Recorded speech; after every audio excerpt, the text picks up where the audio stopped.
Протестът е реакция на разпространената информация за обсъждани и подготвени от служебното правителство промени, с които да бъдат ограничени социалните права на служителите в сектор сигурност, при това без синдикатите да са участвали в обсъждането на подобни мерки.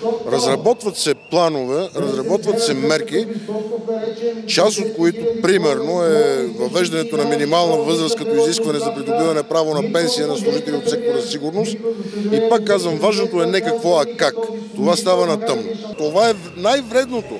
Това унищожава и без това вече ниската мотивация на служителите в сектора.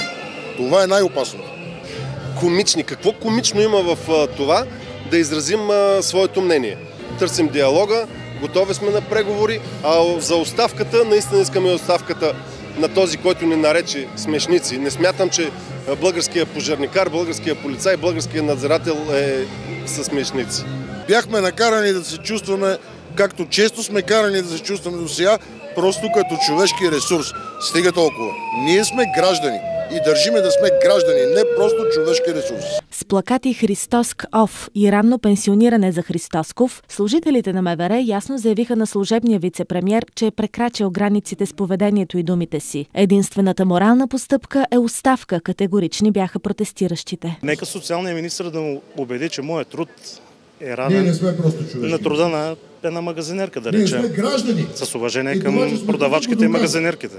Има служители, които за 20 години са били 5 пъти на Нова година вкъщи. Аз не съм само един полегнал полицай, който се намира на пътя. Човешко същество. Аз дишам, живея в тази държава, аз си плащам данъците като всеки един от вас.